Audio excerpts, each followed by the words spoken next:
Imagine a website that's virtually an online storehouse of the best new music internationally. Something that uses social media to spread the word and sound of each new band. Well, guess what? There is, and it's called BalconyTV. BalconyTV is an online music show. It's based in 24 cities around the world. It's basically bands performing acoustically on balconies. BalconyTV! Started in 2006 in Dublin. Stephen, Pauline, and Tom were three friends living in an apartment, and they were just sort of gazing out the window, realizing that they Drinking, gazing out the window. Well, they are Irish. Welcome everybody! Welcome! Ireland, the world! Okay, I'm here on the balcony. This is BalconyTV. Realizing that they didn't use their apartment balcony, and they thought, we should have a TV show, and we can call it BalconyTV. That's usually what I think when I'm used to balconies too. Welcome to another edition of BalconyTV Toronto here at the Underground Garage on the lovely balcony, joined with Walk Off the Earth. Hi guys. How are you? What's happening? What I like about BTV is you really have to have a certain standard of music. I mean, you can have shitty bands on the balcony, but there's nothing to hide behind. It's completely, well, it's almost 100% acoustic. It's very stripped down. Yeah. So if you're a terrible singer and you used a lot of effects on your album, then everyone's gonna know. Yeah. And if you're a terrible guitar player and you can't play acoustically because everybody hides behind their pedals and their amplifiers and all of that kind of stuff. Yeah, it's, So it basically forces us to have quality bands, quality music, and we really get off on that, like promoting solid talent. Today on BalconyTV Istanbul, we have with Ron Supermer from Munich, Germany. How are you? Fine, thanks. How are you? Fine. Do you like the city? I love the city.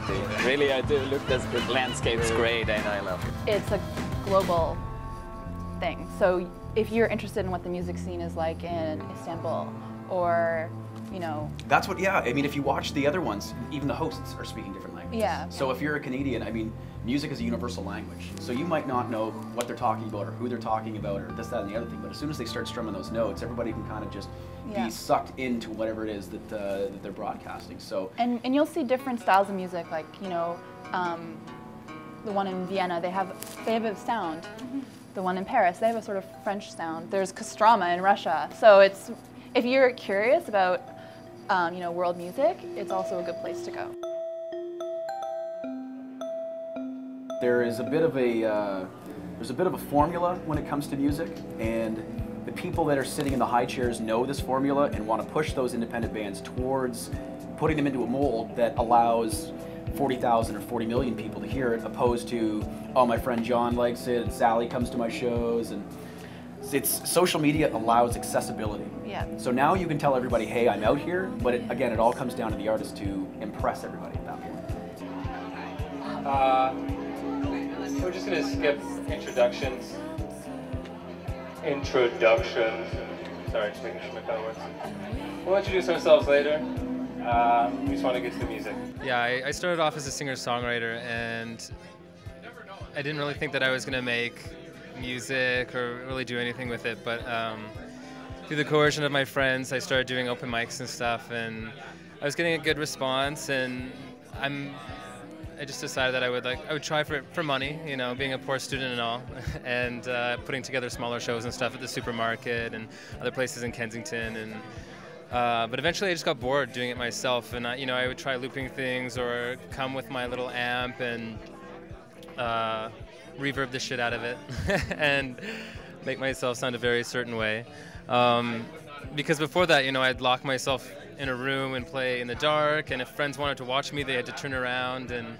But as soon as I got the guts, you know, to play with people, I'm like, I want to play with more people. And so I went and searched for players and stuff, and I went to different venues, checked out different bands, and I found like Toronto was really competitive. And so I kind of went the backdoor route, and I started searching on Craigslist, and seriously, all of us.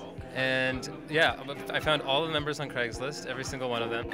It's just good because it gets bands that normally wouldn't be heard out there, which is obviously kind of the reason that there's social media at all, but especially BalconyTV taking it to another level and doing video of it, and just the fact that with BalconyTV the bands actually have to play So I mean, if they're not good, you can tell. You know, like if they don't do a good job, it's very clear, it's very honest. So you have to go there and actually do a good job. And like we were all really nervous about it because it was a one mic thing.